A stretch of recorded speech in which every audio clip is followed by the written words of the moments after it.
درخت اپنے پھل کی وجہ سے پہچانا جاتا ہے. حضور کی صحبت میں رہنے والے آپ ان کے کردار کو دیکھ کر کے دیکھیے کہ وہ کتنے بڑے لوگ تھے. حضرت سیدنا صدیق اکبر رضی اللہ تعالی عنہ آپ کی خدمت میں حضرت عمر حاضر ہوئے. آپ کا دور خلافت تھا اور ایک رجسٹر وہاں پڑا تھا جس پہ نام لکھے ہوئے تھے بیواؤں کے, یتاما کے, مساکین کے, اور آگے معاونین کے نام لکھے ہوئے تھے. اس کی خدمت کے لیے یہ مامور ہے, اس کے لیے خدمت کے لیے فلاں مامور ہے. اور ایک جگہ بیوہ کا نام تھا اور آگے خالی جگہ تھی. حضرت عمر رضی اللہ تعالیٰ عنہ فرماتے ہیں میں نے وہاں اپنا نام لکھ دیا کہ اس بیوہ کی خدمت میرے ذمے. حضرت عمر اس کے گھر میں گئے, دستک دی تو کہا خاتون بہن میں حاضر ہوں, جو میرے لائق حکم ہے وہ فرماؤ. کہا کوئی شخص آتا ہے وہ سارے کام کر کے چلا جاتا ہے. حضرت عمر فرماتے میں دوبارہ پھر حاضر ہوا, تھوڑا سا جلدی چلا گیا. میں نے کہا بہن میرے لائق کو حکم. کہا وہ ایک شخص آتا ہے اور وہ سارے کام کر جاتا ہے. کہا وہ کون ہے؟ کہا میں نہیں جانتی, بس وہ آ کے دستک دیتا ہے اور میں پردے میں چلی جاتی ہوں. وہ میرے گھر کے برتن بھی دھوتا ہے, وہ میرے گھر میں جھاڑو بھی دیتا ہے اور مشکیزیں بھی بھرتا ہے اور پھر وہ چلا جاتا ہے. حضرت عمر فرماتے میرے دل میں شوق پیدا ہوا کہ میں اس جوان کی زیارت تو کروں, وہ کون ہے؟ فرماتے میں تھوڑا سا اور جلدی چلا گیا اور ایسے زاویے میں کھڑا ہو گیا جہاں سے آنے والا مجھے آسانی سے نظر آ جاتا. فرماتے ایک شخص آیا اور جب وہ دروازے کے قریب پہنچا تو میں نے آواز دی کون ہو؟ تو آواز آتی ہے امیر المومنین. اللہ اکبر. حضرت عمر رضی اللہ تعالیٰ عنہ آگے بڑھتے ہیں تو کیا دیکھتے ہیں کہ حضرت سیدنا صدیق اکبر رضی اللہ تعالیٰ عنہ کے پاؤں میں جوتے بھی نہیں ہیں. تعجب ہوا, کہا حضور جوتے ہیں نہیں یا ارادتاً نہیں پہنے؟ فرمایا ارادتاً نہیں پہنے. کہا وجہ؟ کہا یہ وقت لوگوں کے آرام کا ہے اور میں ارادتاً اس لیے نہیں پہن کے آیا کہ کہیں میرے قدموں کی آہٹ سے لوگوں کی نیند میں خلل نہ پڑے. یہاں دو پہلو ہیں صاحب, ایک تو خدمت کے جذبے اور خدمت کرنے کا انداز کیسا سکھایا گیا کہ اس وقت میں آتے ہیں جس وقت میں انہیں آتے ہوئے کوئی دیکھتا نہیں. آج ہم خدمت کے جذبے رکھتے ہیں اور جس طرح ہم خدمت کرتے ہیں بعض اوقات ہم لوگوں کو کہتے ہیں کہ یہ ترغیب کے لیے ہے. یہ ترغیب نہیں ہوتی, یہ تذلیل ہے غربا کی. یہ سوشل میڈیا پہ آپ لوگ بھی دیکھتے ہو کہ ایک خاتون کو وہ آٹے کا تھیلا دینے کے لیے 20 آدمی کھڑے ہیں اور وہ خاتون سر جھکا کے کھڑی ہے اور دوسری طرف آنکھوں میں چمک ہے. یہ جھکی ہوئی آنکھیں نہ جانے اپنے خدا سے وہ خاتون کیا کہہ رہی ہوتی ہے, اور یہاں نفس کے حظ کے لیے اس کو ہم نے ترغیب کا نام دیا. اور ہم اکثر ان سڑکوں پہ دیکھتے ہیں اتوار والے دن تماشا لگا ہوتا ہے, غربا کی بیٹیاں اور بوڑھی مائیں اور بوڑھے بزرگ لائن میں کھڑے ہوتے ہیں. انہیں ٹائم 8 بجے کا دیا جاتا ہے اور نواب کا پتر 10 بجے خود آتا ہے اور سب سے پہلے وہ چائے لیتا ہے, پھر اخبار پڑھتا ہے اور وہ باہر دھوپ میں کھڑے ہیں. اچانک لائٹ غائب ہوتی ہے تو وہ ملازم پہ برستا ہے کہ ابھی تک جنریٹر کیوں نہیں چلا, مجھے یہاں گرمی لگ رہی ہے, تجھے اے سی میں بھی گرمی لگ رہی ہے, اور جو باہر غریب اللہ کی مخلوق دھوپ میں مر رہی ہے وہ تمہیں نظر نہیں آئی؟ اللہ ایسی سخاوت کو ایسے مخیر حضرات کے منہ پہ مارے گا. اور ابو بکر خدمت کے لیے جاتے ہیں, جذبے کیسے ہیں؟ ایسے وقت میں جاتے ہیں جس وقت میں اللہ کے علاوہ انہیں کوئی بھی نہیں دیکھتا, خدمت کر کے آتے ہیں. کیا ہمارے اندر یہ جذبے ہیں؟ اور ہم تو 500 کا نوٹ بھی دیں تو ہزاروں لوگوں کو دکھاتے ہیں, ہم آٹے کا تھیلا دیں تو ذلیل اور رسوا کر کے دیتے ہیں. اور وہ کتنے بڑے لوگ ہیں یار, خدمت کرنے کے لیے جاتے ہیں پاؤں میں جوتے بھی نہیں کہ کوئی میرے قدموں کی آہٹ کو بھی نہ سن لے. یہاں ایک توجہ یہ بھی آپ کی چاہوں گا, حضرت ابو بکر فرماتے ہیں کہ کہیں کسی کے نیند میں خلل نہ آئے میرے قدموں کی آہٹ کی وجہ سے.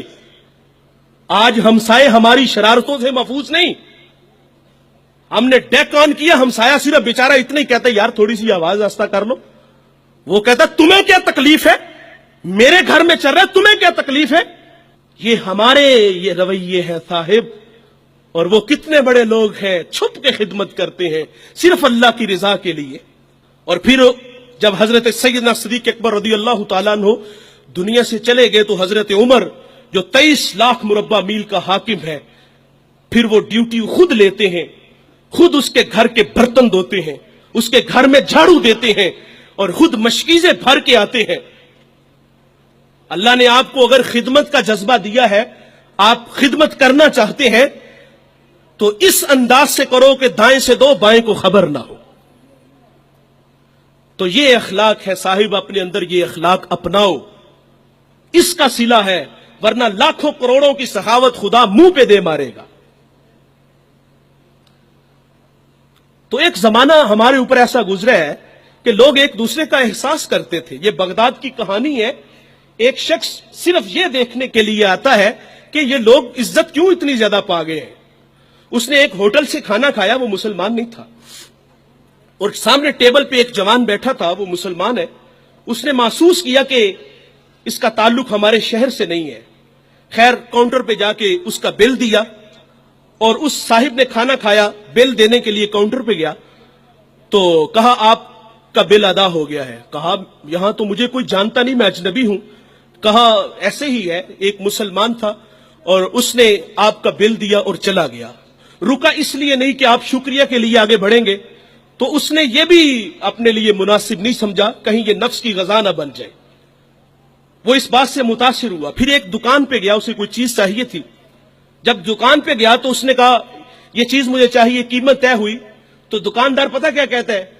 وہ کہتا ہے بھائی اسی معیار کی، اسی قیمت میں وہ جو سامنے دکان ہے، اگر یہ چیز تم اس سے خرید لو تو تمہیں کوئی اس پہ اعتراض تو نہیں؟ کہا مجھے چیز چاہیے۔ وہ سامنے دکان پہ گیا، اس نے وہ چیز خریدی، خرید کے جانے لگا، لیکن یہ تجسس تھا، اس نے ایسا مجھے کیوں کہا؟ یہ خود بھی تو نفع لے سکتا تھا، فائدہ تو اسے بھی ہو سکتا تھا، لیکن اس نے مجھے اس کے پاس کیوں بھیجا؟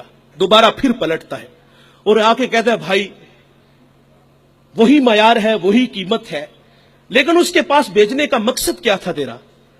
اس نے کہا بھائی میں صبح سے اس وقت تک میرے پاس بڑے گاہک آئے ہیں، اور میں نے اپنے بیوی بچوں کے لیے رزق روٹی اکٹھی کر لی ہے، اور وہ جو سامنے بھائی ہے اس کے پاس صبح سے لے کر اس وقت تک کوئی گاہک بھی نہیں آیا، تو میری آرزو تھی کہ تو اس سے جا کے خرید لیتا تاکہ وہ بھی اپنے بچوں کے لیے رزق روٹی لے جاتا۔ ایک ایسا زمانہ تھا، ہمارے اخلاق اتنے اچھے تھے، ہم ایک دوسرے کا خیال رکھتے تھے۔ آج تو ذلیل کرتے ہیں۔ تو حضرت عمر رضی اللہ تعالیٰ عنہ کے پاس ایک مقدمہ آیا بڑا عجیب سا۔ ایک صاحب نے زمین خریدی اور ایک نے بیچی۔ جس نے زمین خریدی اس نے ہل چلایا تو اس سے خزانہ نکلا، اور وہ خزانہ لے کے جس سے خریدی ہے اس کے پاس آ گیا اور آ کے کہتا ہے کہ بھائی میں نے زمین خریدی ہے، زمین کے پیسے دیے ہیں، اس خزانے کے پیسے نہیں دیے، یہ آپ مجھ سے لے لو۔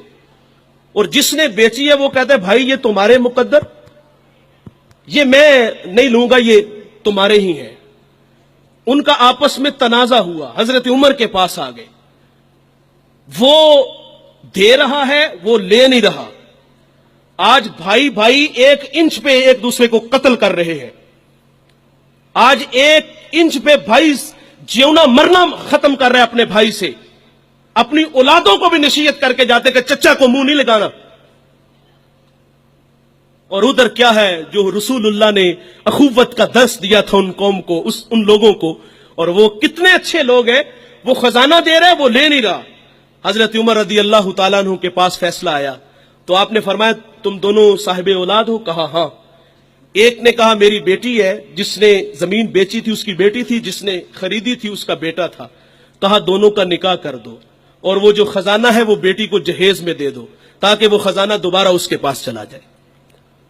تو اللہ سے دعا کریں کہ اللہ ہمیں اچھے اخلاق عطا فرمائے۔ جو کہا سنا اللہ ہم سب کو عمل کی